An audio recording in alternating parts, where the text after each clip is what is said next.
Here we have a Spanish lime, also known in Spanish as mamoncillo. I'll say that again, slowly, for those who don't speak Spanish. Mamoncillo, and it's called Spanish lime. I don't particularly like this fruit too much, but some people go crazy for it. When I was a little kid, I almost choked on one of these things. They're not ready yet, but I'll show you what they look like to give you an idea.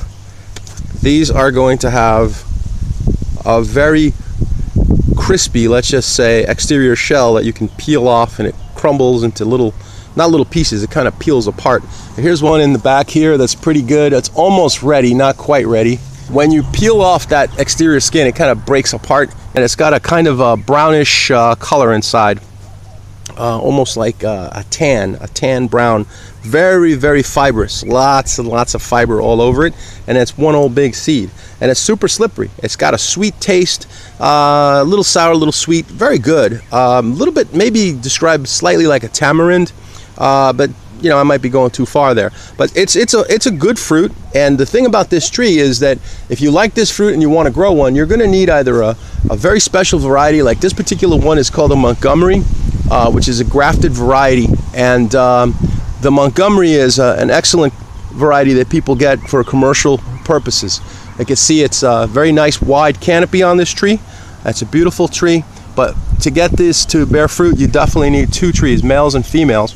But there are some situations where there are varieties, there are, you know, plants of Spanish lime that will actually have both male and female flowers, and they're self-pollinating. But it's rare. There's not a lot of those. This is a live oak tree, and I'll show you a little bit more in a minute. But you can see that it's pretty much been hollowed out, just completely, you know, rotted. And you can follow the tree up like this. And you can see you've got the tree continue up this way, and it continues all the way up here, and we're gonna come over to this other side. This is live. You can see the green on the branch that's sticking out of it.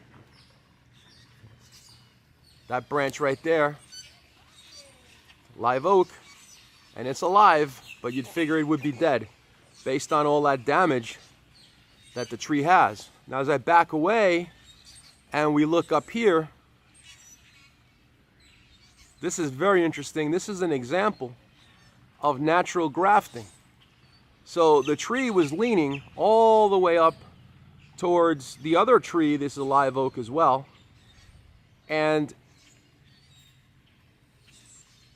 right there, you can clearly see that it's being supported by the graft as it leans against the other live oak that's right here next to it.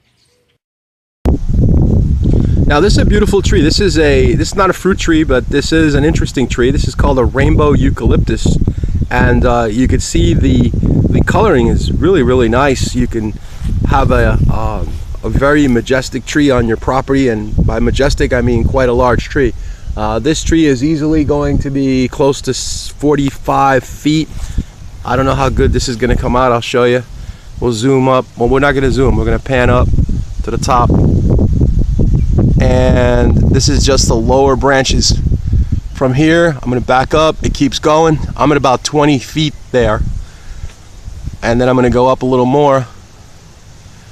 And I can still pan up even further up, and my arms are stretching up higher, and I could still go higher. This tree is definitely 50 feet tall. Gorgeous tree. One thing to note is you've got some very, very large surface roots. Also, hurricanes are not its friend like hurricanes have friends. Okay, well, hurricanes really beat the hell out of trees, and a light wind will break off a lot of these branches. So be careful planting these on your property. You got the roots to deal with, and you also have the brittle branches. Relatively fast growing tree, and most trees that are fast growers do tend to break quite quickly. You can see a lot of the broken branches there. These are some of the smaller branches, but those actually, I don't know, they look like they were torn off of it. They're not dry. A lot of times the dry branches are the obviously the first ones to go. But even those green branches tend to snap and break in the wind real easy. That's a little bit of another view, and it goes way up there. It's a 50-foot tree. Very, very nice tree. Very ornamental, very pretty. But again, you got to be concerned about those roots and the brittleness of the branches.